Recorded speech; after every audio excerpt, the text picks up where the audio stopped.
Hi, Embracing Only podcast family. This is Archita. We are introducing impact moments, actionable insights that highlight the best and powerful learning moments and wisdom from our past episodes of incredible guests. In this highlight reel, you'll hear leadership lessons from a combat veteran, taking action to be anti-racist, mastering workplace negotiations, leveraging your uniqueness for success. We'll take a topic and break it down in a short, snappy episode. So click on the link in the show notes to continue listening to these impact moments with our amazing guests.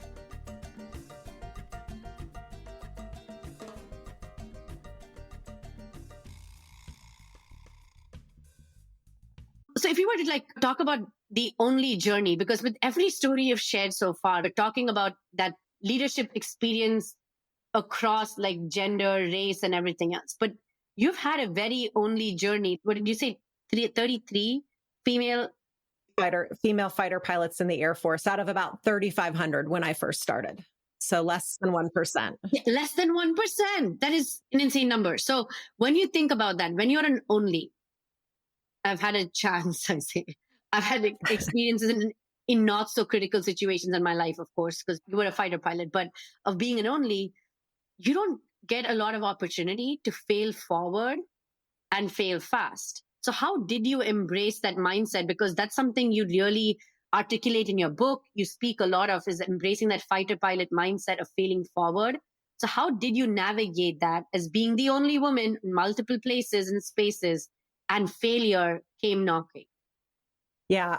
This is a hard one because I think when I started out, when I walked into that fighter squadron, that fear I felt of not meeting expectations, part of that was pressure that I put on myself because I felt if I made a mistake or if I failed, these are my words, that I would ruin it for all the women that followed me. I put that pressure on myself. And I was afraid of making mistakes. I was afraid of failing. And it was a struggle because I was putting so much pressure on myself.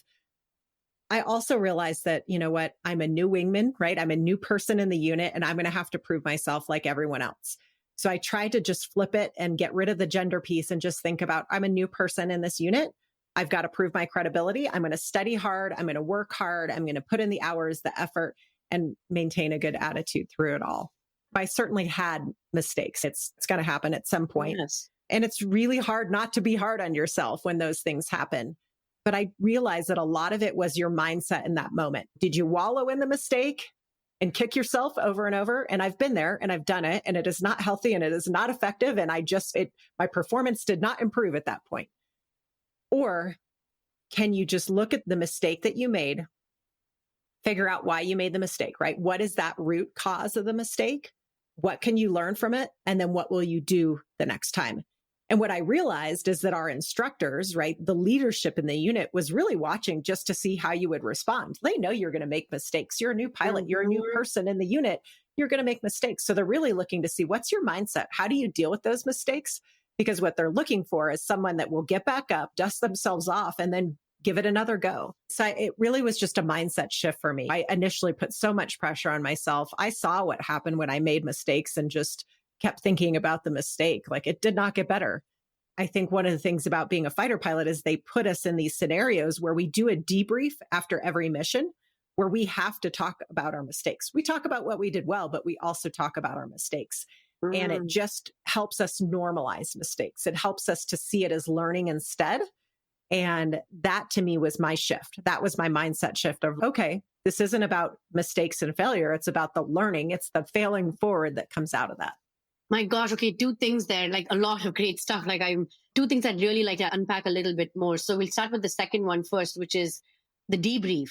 I love that because we have an opportunity in our organizations. You have a large, we used to have these huge sales meetings. It was the event for marketing, do the rah-rah, everything to get everybody going for the year. And I remember one of our leaders did something similar, made it very safe to talk about, let's celebrate what went well, but let's also talk about what we could do differently. And I recognized the first couple of times people were not so sure because even talking about mistakes, we're not trained to do that. We're not, especially if it's high performance cultures, we are not trained to talk about failure in high performance cultures, because this is healthy and unhealthy, right? Because it's unhealthy in high performance cultures where you pit failure against each other. When failure of someone or of something is a victory for someone else, right? That's just terrible. But when you have a chance to make it safe to then talk about it, you start learning the language about how to talk about failures. And I think that is step one, is making it part of the normal vernacular to talk about mistakes. So then people feel comfortable having those debriefs, whatever they may call it, through the course of the different like challenges that might come along. So I just love that methodology there. And then the other one was what you said, which was how you embraced failure itself. You mentioned you didn't wallow in it, because we've all been there, geez. Right? When you said it, I was thinking of 2 or 3 things that I still freaking think about. It's ridiculous. And it was probably like 10 years ago or 5 years ago or whatever. And it's ridiculous to still think about it.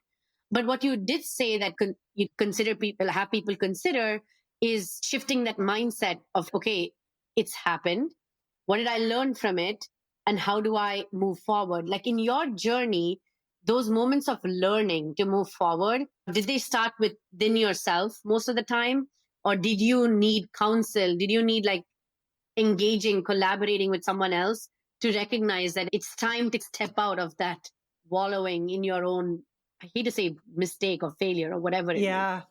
Well, I can pin it back to one specific mistake. This is 20 years ago. So the fact that you're thinking about things that happened 10 years ago, I think is totally normal. But I think about a very specific mission where I had made a mistake on the flight and I knew I wasn't flying well. What had happened is we were flying in close formation. The visor on my helmet fogged up and I knew that I wasn't flying in the tight formation position that I was supposed to be. And I was being evaluated. There was an instructor in my back seat. And so I told him, I said, hey, the visor's fogged up. And he said very calmly, not a big deal. Just move away, clean your visor and get back in. And I did. But when I got back in that tight formation position, all I could think about was how poorly I had flown in the past 30 seconds. And so what happens is I continue to fly poorly. It was probably the worst mission I had ever flown just because I was so critical of myself and focused on the mistakes and the errors. And after we landed, it was a terrible ride, probably the worst I had ever flown. And my instructor said, Kim, you're a good pilot, but that was a terrible ride. And you have to let those mistakes go. You cannot be thinking about the past 30 seconds. You have to be thinking ahead if you are going to succeed. That was so defining for me to learn that so early in my career, the hard way. But I also think these debriefs helped me do that again and again. And I think you talk about how hard it is for a team to maybe have those debriefs and create a culture where people feel comfortable saying, hey, I made a mistake. We could do this better. It may help to start in small groups before it's this big team, right? A small group where maybe people have that psychological safety where they feel safe to provide that feedback.